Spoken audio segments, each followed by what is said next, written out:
Welcome everyone to this magnificent video. We are the Chem Bees. My name is Natalia Martinez. I'm the captain of the team. We had Valentina Tapia and Diego Venditelli. Our coach is the Dr. Valeria Ojeda Castillo, and we are from the Preparatoria Regional de Santa Anita, and we are going to present you about the food preservatives. Have you ever wondered how we can preserve food in a natural way? Well, the statement descriptions tell us that we need to develop a homemade food preservative made out of natural substances and to design an experiment to determine how long can food be preserved, which properties will change when we apply the preservative, and which properties will need to be measured to determine this. Finally, propose the possible mechanism of action of the preservative. Then, the general objective tells us that we need to develop a homemade food preservative made out of natural substances and non-toxic substances of our daily life, and to design an experiment that proceeds activities in preserving the longest variety of food, rich in carbohydrates, lipids, and proteins. All of this while ensuring our health and the environment. The specific objectives tell us that we need to prove the effectiveness of honey and rosemary powder as a natural preservative. Then we need to develop a 4x3x3 factorial experiment that analyzes the preservative type, concentration, and storage time. Finally, we need to assess the impact of honey and rosemary powder on the chemical and physical properties of food. Here, in the examples of the presentation, we have how degradation in food works, like here in case of dairy products, beef, and spinach leaves. In case of spinach leaves, when there's like the bacteria, it has the properties to degrade the cell wall, and that's why spinach leaves spoil. Honey and rosemary powder has gained a lot of attention as a natural food preservative due to their antioxidant properties and their ability to inhibit microbial growth.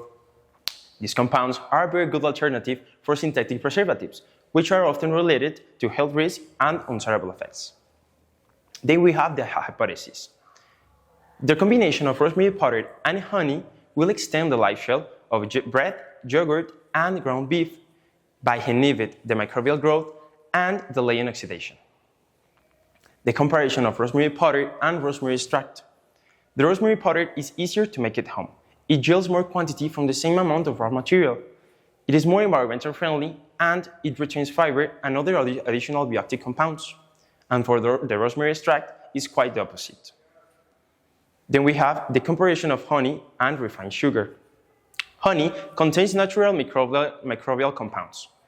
It is rich in antioxidants, it retains moisture, and also, as the rosemary powder, it is more environmental friendly. And the refined sugar, as we all know, it is not good for our health, and it is not environmental friendly. We decided to use a factorial design 4x3x3, this to analyze the different variables that we can get in our food preservative. As you can see here in the presentation, we put the mathematical model that it is used for this factorial design, and the structure of it will be that the 4 levels of honey and rosemary powder will be from 0, 1, 3, and 5%.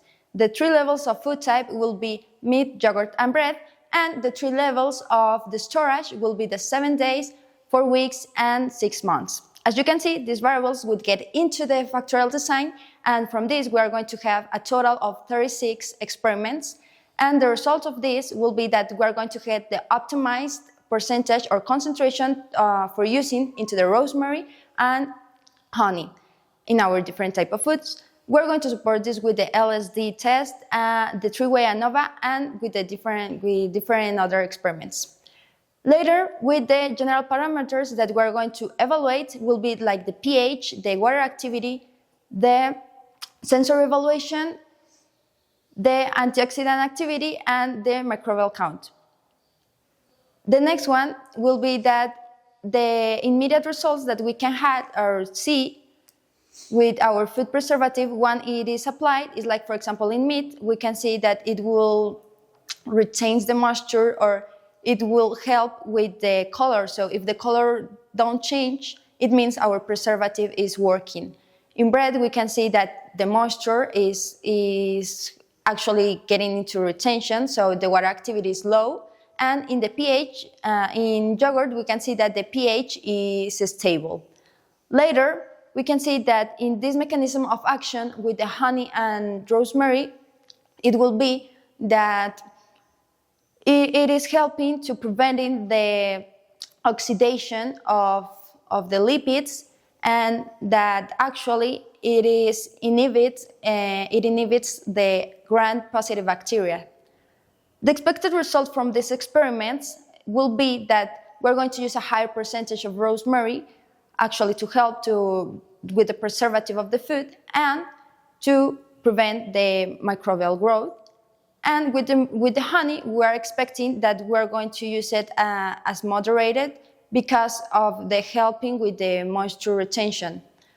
With the storage time of the food preservative, what we're expecting is that it will help us to last longer with the food. And as a conclusion, we consider that honey and rosemary will be a good food preservative because it will help with the antimicrobial growth and with this oxidation of the lipids that will be prevented. Besides, it will help with the prevention of the wasting of food, so this helps the environment, and with the prevention of using of synthetic food preservatives. Later on, as a plus on our conclusion, we can see that actually it can help even with the flavor, adding taste to our food, and it can give us even like a good smell into it. Thank you.